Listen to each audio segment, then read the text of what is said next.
What's up, everyone? Welcome to a new episode of The Design Therapy, your creative community and outlet for all things inspirational, experimental, and finding that artist within. I'm your host, Cassie Patterson, a creative designer and brand strategist in Nashville, Tennessee. And on this episode, we're talking all things entrepreneurship. I have a wonderful, amazing woman, Luzmery, who has a background in architecture and changed her career into lifestyle entrepreneurship with her jewelry line and her lash line. I am so excited for y'all to meet her. So please give a warm welcome to Luzmery. Welcome. Hey. Yay! Hi, babe. Oh my God. Thank you so much for doing this with me. Thank you for coming on. How are you doing? I'm doing good. Thank you. Are you surviving COVID pretty well? I am. In fact, I love it because I can just work from home and I love that. I feel like there's like a benefit. Yes, I miss going out and eat with my girls and things like that. Brunch. But it's so good because some stuff you always say like, oh, I don't have time to do this or that. Now you had the time. Yep. I feel like that's what a lot of people I've spoken with is that COVID has been, yes, there's a lot of negative things that we can't do, but there's a lot of positives that we can do in shifting kind of our mindset and our focus. Yes, totally. I agree. I love it. Well, why don't you tell everyone a little bit about who you are and what you do? Okay. Well, I'm Luzmery. I am 29 years old. I'm Venezuelan. I'm sure you already noticed my accent. It's beautiful. Thank you so much. The good thing is that you understand. So, I only have like 4.5 years living here. I live in Murfreesboro, kind of like Nashville. So, yes, it has been like life changing because I graduated as an architect 8 years ago. And if you ask me, like, I never expected like living my country, living in another country with another culture, another language, doing something that I never expect doing in my life. And it's like, you just got to make some changes sometimes and things that you didn't plan, but you just got to make them work. So since I came, oh my God, I cannot tell you, like I've been a server, I've babysitted 3 kids at the same time. Yes. I'm a jewelry designer also. So I've been working with jewelry since I was in Venezuela, like my brand in there. It was really popular in there. It's just like when I came here, I had to restart and reinvent and change the concept because of the different cultures that we have. But yes, I've been doing a little bit of everything. Now, I also have my eyelashes extensions business. I work with Monet, that is like a multi-level marketing. Yes, I have another friend who works in Monet. No. It was the best decision ever. And so I'm doing a little bit of everything. And yes, like, Do you know Crystal Waters? Crystal Waters. She works in Monet as well. Okay. I bet you we have a common friend. She works here in Nashville. Oh, really? Well, you gotta send her contact. Yes, for sure. I will. I'll connect you guys. Yes. So yes. Well, I don't know like where to start and where to end with this. Like I have so much going on, but yes, I've really enjoyed living here, and it has been like really challenging for you to just restart. But yes. What was that mindset shift for you? You came from another country. You decided to change your entire career perspective. Like, what was that defining moment for you to make that evolution in yourself and your career? Yes, well, people may not know, but Venezuela is really bad right now. Well, it has been really bad for the last 20 years, but the last 8 years has been unstoppable. Like the salary of a month is almost $2 a month. So people cannot understand that. So people pay you for your shoes, your cell phone, whatever you have. So you don't find medicine. It's like it's a basic necessity thing. It's completely different from here where we have luxury and wants instead of actually missing out on needs. Yes, like you have no idea. So my husband, well, back then, who was my boyfriend, he came to study in MTSU. So he was already here. So whenever I graduated and everything. We decided just to get married, and then I decided to move in here and just restart. Like, I didn't have too much options, back home. So you just gotta make that mindset, and even when it's like a little bit hard for you, just to restart and leaving your family. Some people, like, they're okay with not having mom and dad close, but oh my God, I'm a mom and daddy's girl. Like, I'm always with it. I Yeah. don't know, it's part of our culture. Like, Mm-hmm. it's a little bit different. So most people don't understand that, but it's like you cannot offer yourself or them a bigger opportunity if you stay there. So sometimes you gotta make some sacrifices for you and even for them, and just that was the breaking point. So that's when I decided to just come here, and in fact that is my main source of, I don't know, of everything, of like that's my goal, that's what I work for, like my family, and just being able to help them out, and give them something that they cannot have in there. So yes. Making a betterment for the entire family. Yeah. Yes. It's beautiful. So how did you start your business? How did you, when you came here and you changed careers, and then you said you started waitressing for a little bit and then you shifted into your entrepreneurship, like how did you start and take that first step into entrepreneurship? So whenever I was in there, I was working in Venezuela. I was working as an architect, and I also had my brand, the one that I told you. When I came here, I had to stop everything. So even my jewelry brand, I had to stop it first, because in here I had to find like new resources, where to get the materials, where to get the pieces, where to get everything.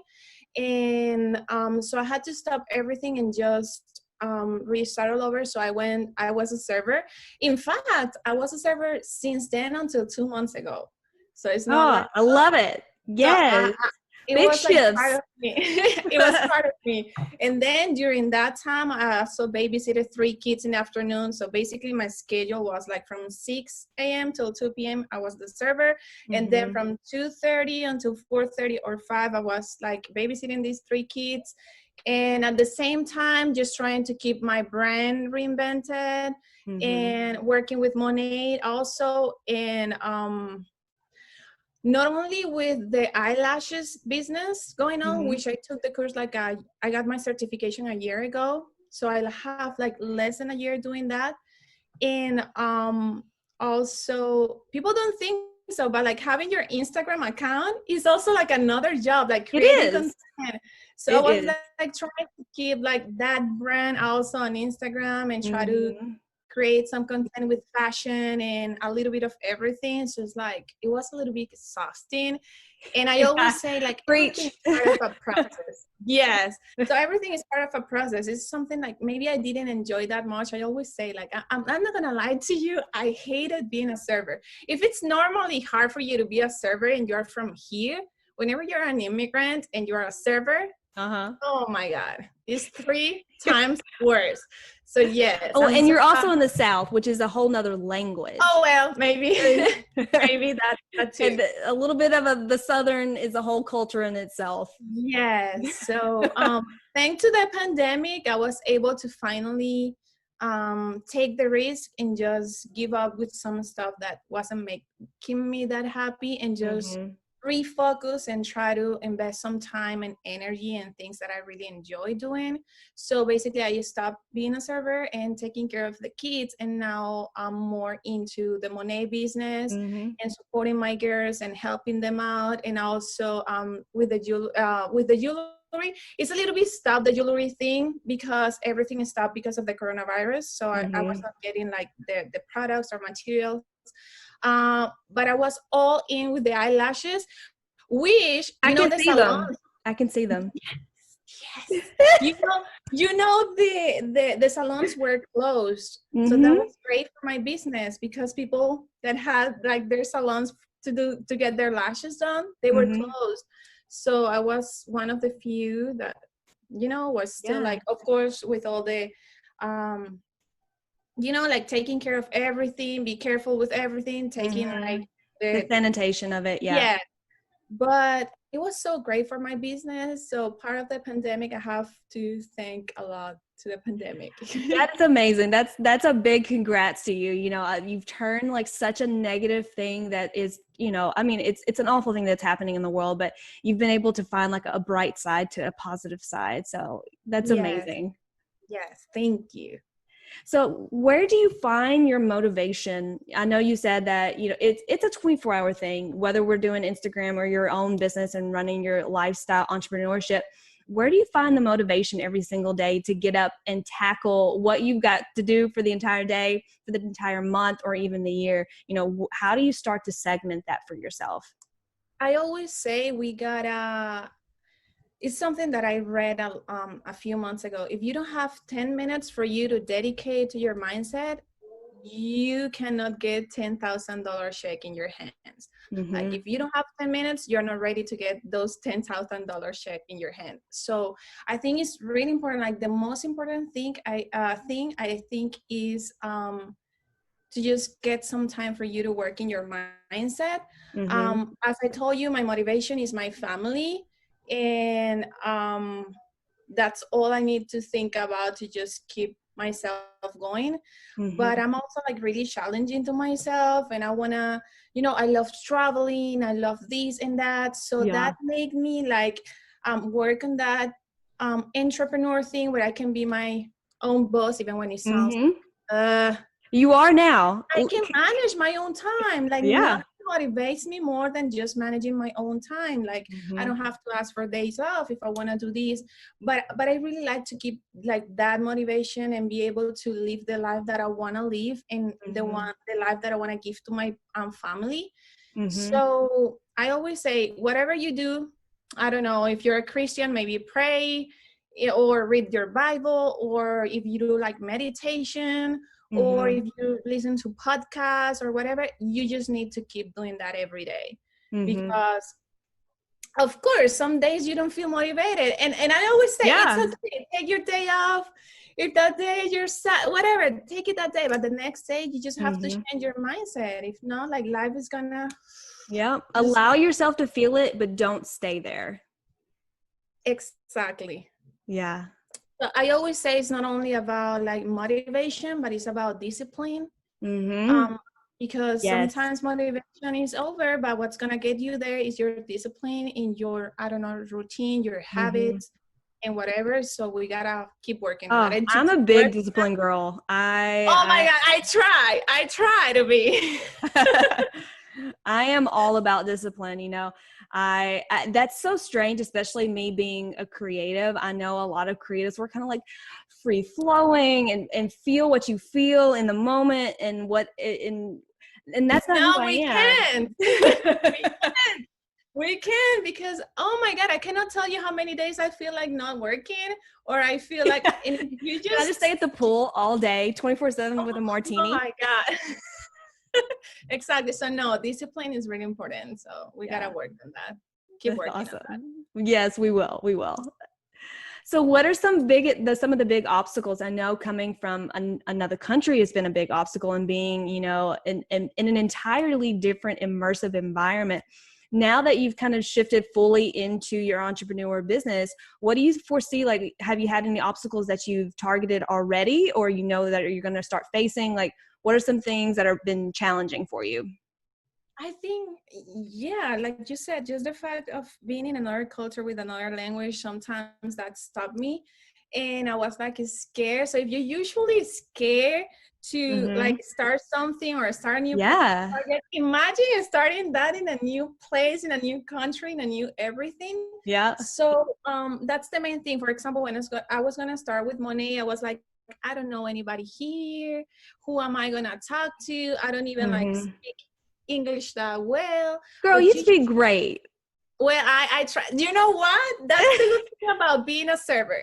Like you have to talk, even if you don't feel ready. You just have to talk. So that's the Let good me thing of hear being a server. let me hear your best Southern accent. No, I can't. I have tried. I have tried. I can't. I can. In fact, some people. It's so funny. Every time I was a server, I'm like, okay, where do you think I'm from? Everybody says Romania, Ukraine, French.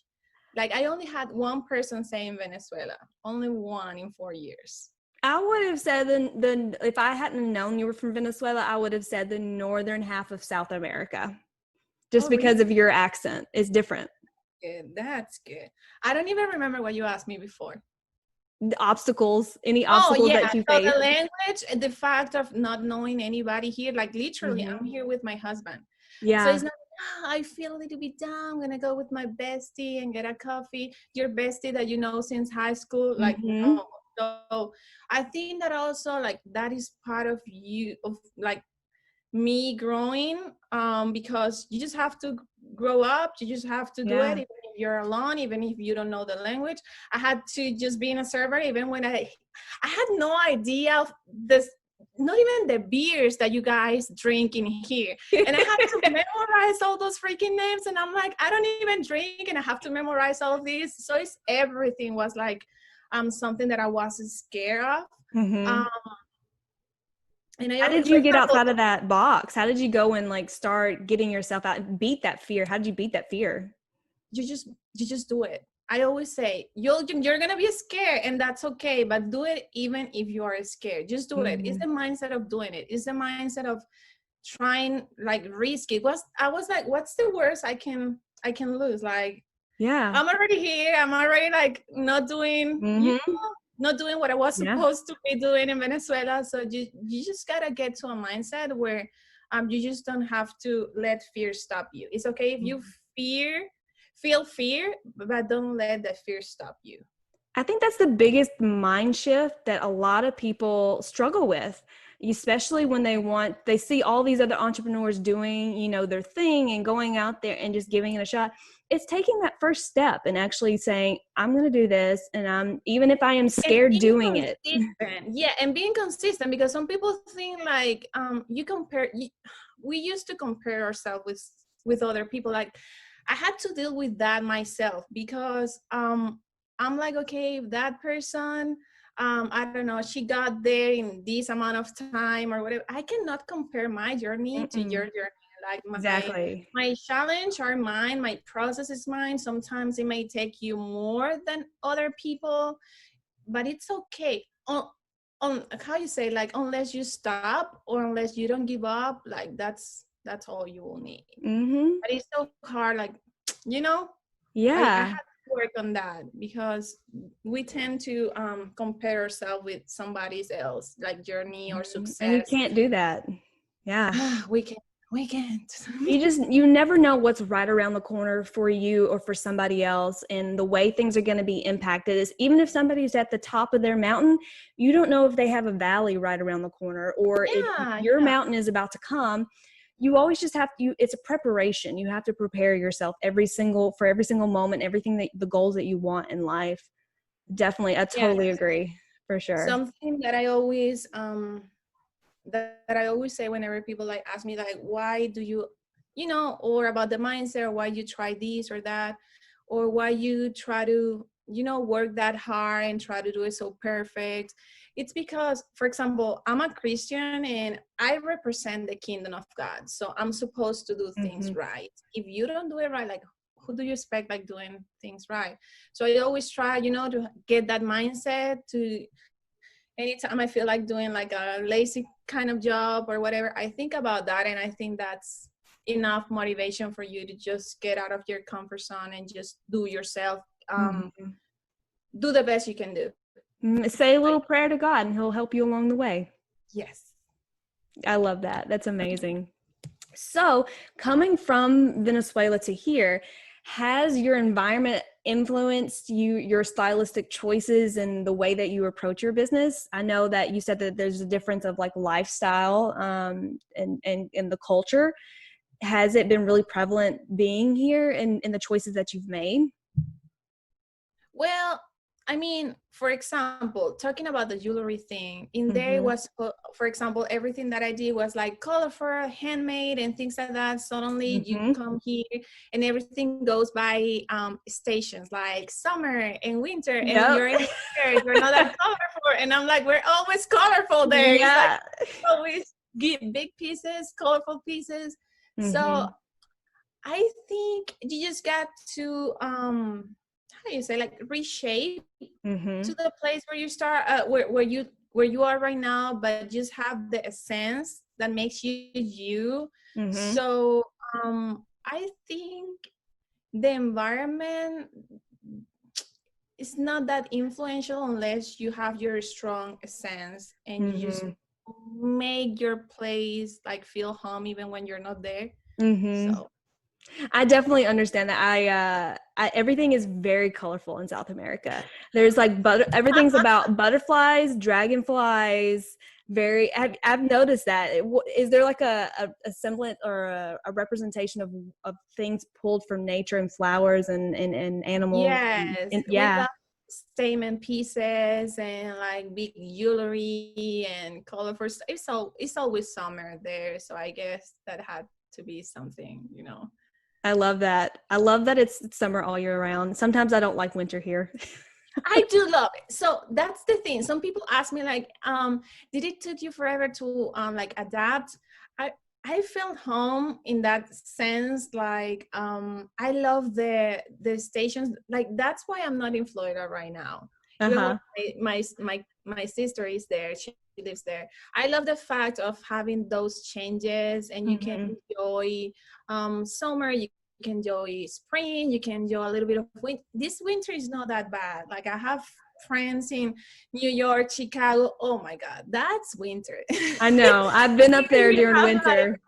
yeah. So I It's love like not for wearing me. the outfits for each station. Like I enjoy the fashion of, you know, of each Mm-hmm. station. I am Uh, excited for fall. I do love fall Me wear. too. That's my favorite one. It's like you can wear whatever you want. What's your favorite month?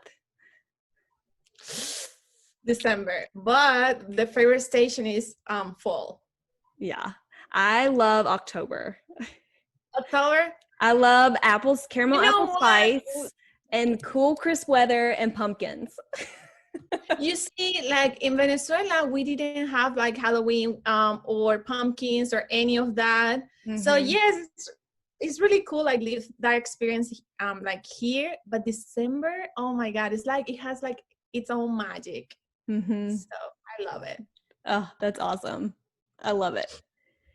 So, what is possibly, if you had no, I love asking this question for everybody. So, if you had no restrictions, access to anybody in the world, what would a dream project look like for you? Oh my God. Okay, make that question again. Okay. So, if you could do anything, so for say your jewelry line or your lifestyle entrepreneurship, is there a dream project that you could have a collaboration with anybody in the world or have any kind of event? What would that dream project look like for you? So you know, when I graduated, I designed this. I would love to show you the picture because I know it will You be can like send it. I'll show it. Send it the picture to okay. me. So I designed this. It's like a tower, Uh-huh. but it's like a lighthouse at the same time. I designed it for my hometown, which is a port. How you say port? Like A port, whenever like a ship ships. port. Mhm. So where you have a lot of like lighthouses, so it was Mhm. like a tower, and it has like a little bit of everything. So you have like a cultural things in the base where the design was amazing, and I always like dreamed about like, you know, someday maybe getting with the right people at the right place and be able to do Yes. it, because it's something that can influence the area where you're at, and you can offer a little bit of everything. So I had like this this floor that was just like cultural stuff, so people can like artists can go and expose like their things, or you know, like their art. Then Mhm. another one was like recreational, so people can go and maybe do exercises, and you had like trees going into the place and I coming love out. that. Oh So it my was gosh. really cool. Yes, and Yeah. it was like it was a tower, so it has some pieces in between. Oh my God, I need to show you the picture so you can Send it. Oh understand. my gosh, I want to see. I want to help you Yeah, find an investor for this. that would be great. But Yes. it's like one of the like the floors, it was like floating. So can you imagine if it's a tower with two bases and then pieces floating in the middle? Uh-huh. So those pieces were like restaurants or places where you can do events, like if you Yeah. had an exposition or if you had a wedding or whatever you had. So I think it's really cool because you mix a little bit of everything. You mix like architecture, but you can also solve problems or give a better space to the community. So you give something to the community, and I it's a love great that. That's place. amazing. Yeah. So I think that would be a really good dream of mine. Well, And you'll being able have to to send me also, the sketches. Yes. yes, I will. I will. It was amazing. Everybody, So y'all will see these. I will put these on Insta story so you'll see yes. all the sketches. So I think that would be a great project that my mom dreams with that tower. She's like, someday you'll make I it love up. moms. They are like, yes, dream to the moon, and they'll support you all the way to the moon and back. Yes. So it's amazing. It's amazing. And I was thinking about that, and you had like these, how you say that, like where it's like where you get on the top and you can take a look around the whole city. Panoramic view of everything. Yes, like a panoramic view. In fact, the restaurant that I designed in the top, it's like the one in Atlanta and the Western, I think. I And haven't been it's to it, but like, I think I know what you're talking about. it moves. So it has like a Yes. platform Mm-hmm. where you can, like, of course, slowly, but you can eat and have like different perspective of the space. Mm-hmm. So yes, I think now, you know what? I've never thought about that question you just asked me. So I think that would be a great project. It's time to start planning. You know, COVID is, you have more time on your hands. Let's do it. Let's do it. I love that. So what is some advice that you've been given throughout the years that has really stuck with you throughout your entire career? You know, like what is something that someone has said maybe in school or a teacher or a friend or family member? What is some of the best advice that has ever been with you? If somebody offers you a good opportunity, but Mm-hmm. you're scared, you don't feel prepared, take it and Mm-hmm. just prepare yourself during the opportunity. And that's something that really like stuck to my head, because sometimes we get opportunities like really often, and because we think, oh, I'm not ready for that, oh, that's too much, oh, I don't know if I can do it, oh, I don't know if I want to lose something, we get Mm-hmm. stuck because of that. And I think like if you get a good opportunity, just do it and Mm-hmm. keep learning in the process. Like let's learn during the process and make Yeah, the best out of it. So I think that's really good. I love that. And the last thing, what do you want to leave everybody with? A piece of who you are, like what is something, advice or a quote or anything? What is something that you want to leave with people to just know who Luzmery is? Oh my God. I think Challenge, yes. oh my God. Maybe it's like challenge. Something that I read that I'd always love is like if I don't know how to You say can say it in this, but Spanish and I can translate it if you want oh to. my God, no, that's gonna be hard too for you. So let's do this. I read really well. I do. do whatever you get in your hands to do, because if God is with you, everything is gonna turn out okay. So I think the part of just saying yes to opportunities is what's gonna maybe, make you think about me, because I've started being a server. I said yes to being a server. I said yes to being a babysitter. I said yes to starting like a new business with lashes, with the, so I think I just want people to get motivated, just maybe with my story. Mm-hmm. So I really like sharing that opportunity, because some people don't think they're capable of doing some stuff, and we focus on the negative so much. So I don't know, like the main quote that will be fun. You have overcome so much, and and just like you said, it's like what God gives you, do with it the best of your abilities. Do what. Yes, that's great. You see? Amen. No, I love that. Oh, That's so beautiful. Well, thank you so much for coming on this episode. I love learning all about your journey and your career and all of the obstacles that you've overcome. It's an amazing journey that you've had and still continue to have. Thank you so much. Thank you so much. Oh my God, thank you. And I love talking to you. So we're going to have to get that coffee date soon, for sure. We will. Well, tell everybody where they can like you, follow you, heart you, all things Luzmery. Oh my God. So I have my personal account, which is Luzmery A. So it's going to be really weird. You will have to write it down because I'm sure anybody's going to get that. Then I have my eyelashes business, which is Eyelashes by Luz. It's also on Instagram. Mm-hmm. And my jewelry brand is Coquette_LA. Okay. So those are weird names for you, I know, but you know. We'll type them all out. We will. Yes, please. So yes, there are it'll be in the description. You'll find me in any of those. I love it. I love it. Well, thank you everyone for joining us on this episode. All of that will be in the description below. Make sure that you are following the Design Therapy as well. Heart, like, subscribe, and I'm also on the designtherapy.co. We hope to see you next time. Bye. Bye. Thank you.